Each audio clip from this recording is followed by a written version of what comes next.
Michel-Ange Balquisha has sent a clear message just hours before Celtic's players are due back for pre-season. We have also got Celtic closing in on a deal to bring back a familiar face from Boca Juniors, Chris Sutton, delivering a brutally honest assessment of the summer so far, Craig Bellamy's move to Burnley collapsing weeks after his name was linked with Parkhead, and a quiet ticket update that has only highlighted the bigger questions still hanging over the club. Let's get into it. But first, make sure you like this video and subscribe to the channel for more Celtic content. Michel-Ange Balquisha has sent another clear message ahead of Celtic's return to Lennoxtown, posting a video of his off-season training regime less than 24 hours before the players are due back for pre-season. The Belgian has been putting in work away from the club since the end of last season, and his latest Instagram post shows the full extent of the individual program he has been following before reporting back. Balquisha captioned the video, "Family time off, back to work." In the video, Balquisha can be heard saying, "What a session, we are just at the beginning, after it's the race, we are getting ready just for us, only us. The others, we don't care, that's it." It is a simple message, but the timing is particularly interesting. Celtic's players are due back at Lennoxtown tomorrow as pre-season begins, and Balquisha looks determined to arrive in strong condition after a difficult first year in Glasgow. He joined from Royal Antwerp with plenty of expectation, but his debut campaign never properly got going. Injuries, lack of consistency, and limited minutes all played their part, leaving him with a major point to prove this summer. Pre-season now offers him the reset he needs. With Celtic still yet to announce a first-team signing this summer, there is an opportunity for players already in the building to make an impression on Martin O'Neill and the coaching staff. Balquisha's talent has never really been the issue. Celtic brought him in because of his pace, directness, and ability to carry the ball. The challenge now is turning that into consistent performances. The work has clearly been done away from Lennoxtown. Now it has to show when the squad gets back on the grass. Now for the main story, as Celtic are confident of agreeing a deal with Boca Juniors to sign their former Lone Star, Marcelo Saracchi, with sources telling Football Insider that talks are expected to take place between the two clubs in an attempt to thrash out an agreement. Celtic had seen a loan offer rejected for the 28-year-old Uruguay international this week, with Boca Juniors aiming for a permanent sale instead. However, Martin O'Neill is keen to get the deal done, and Saracchi himself is open to returning to Glasgow this summer. The left-back spent last season on loan at Celtic, where he made 19 appearances in the Scottish Premiership, along with 4 in the Europa League. He was mainly used as backup to Kieran Tierney, but when given his chance, he did not let the team down, playing his part in the 3-1 victory over Hearts on the final day that sealed the Premiership title. His underlying numbers from last season make a strong case for bringing him back permanently.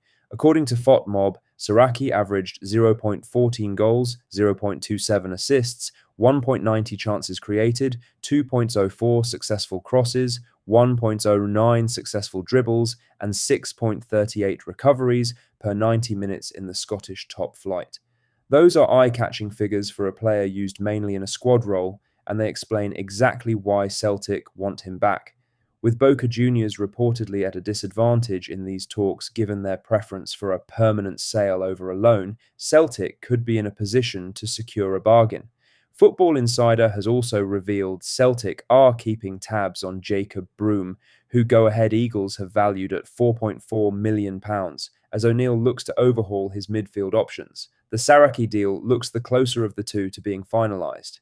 In other news, Chris Sutton has delivered a blunt assessment of Celtic's summer so far, admitting he is bored, concerned and worried by the lack of visible movement around the club. Speaking on the warm-up podcast, the former Celtic striker summed up a frustration that has been building among supporters as pre-season begins with major questions still hanging over the football operation.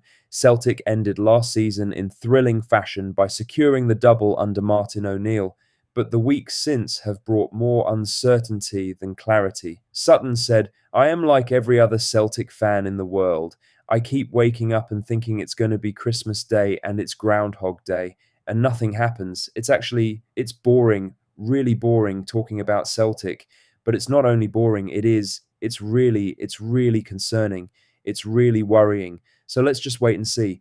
Maybe there is this master plan, something going on behind the scenes where Celtic are going to explode into life and sign all these top quality players and get off to a flyer in the Champions League and keep hold of Dyson Maida and Arne Engels and Alistair Johnston. But I think that it's just the uncertainty. It's just a mess, isn't it? I mean, it's a mess. He continued, it's failed to prepare to fail. And it happened and Celtic scrambled and got the double. Brilliant. Really exciting. Genuinely brilliant. Really exciting the way the season ended for Celtic. But then there's it's like there isn't a plan. Who's making the decisions? Well, we've all got a good idea who seems to be making the big calls, but nothing is getting done. So it is boring talking about Celtic. Celtic did eventually finish the season with silverware, but that does not mean the process was right. The concern now is that the club are allowing familiar delays to creep in again at a point when O'Neill should be working with a clearer squad and a settled backroom team. In other news, Craig Bellamy looks set to remain with Wales after his proposed return to Burnley broke down, just weeks after the former Celtic forward was linked with the Hoops job. The 46-year-old had been in advanced talks over a move back to Turf Moor, where he previously worked as part of Vincent Kompany's coaching staff. At one stage, the switch appeared to be heading towards completion, with Burnley looking for a new boss and Bellamy viewed as a strong candidate due to his previous ties to the club. However, TalkSport now reports that the deal has collapsed due to complications around the backroom team Bellamy wanted to take with him. James Robery, Piet Kremers and Andrew Crofts were all named in the report, but the move has fallen apart with those figures staying in their current roles. That is the important detail from a Celtic perspective. This does not appear to be a case of Bellamy knocking back Burnley because of anything that happened at Parkhead. Instead, it looks like a move that got close before breaking down over the structure around him. Bellamy had been mentioned earlier in Celtic's managerial search before the club moved forward with Martin O'Neill. His name always made sense in one respect. He knows the club, understands the demands around Glasgow, and has been building a strong coaching reputation with Wales. But Celtic went in a different direction, while Burnley appeared to become the more serious club route for Bellamy this summer. Now that has also fallen away. Bellamy's Burnley situation is another reminder of how important the backroom structure has become in modern management. Lastly, Celtic have quietly posted a pre-season ticket update on the club website, with season ticket holders given until 10 a.m. tomorrow to secure seats for the upcoming friendlies against Middlesbrough and AC Milan before tickets go on general sale. The Hoops will face Middlesbrough at Celtic Park on Saturday, July 18th, before taking on AC Milan a week later on Saturday, July 25th. Both matches kick off at 3 p.m, with supporters able to buy individual tickets or a discounted two-match package. Individual tickets are priced at $20 for adults, $15 for over 65s and 13 to 16-year-olds, and $10 for under 13s.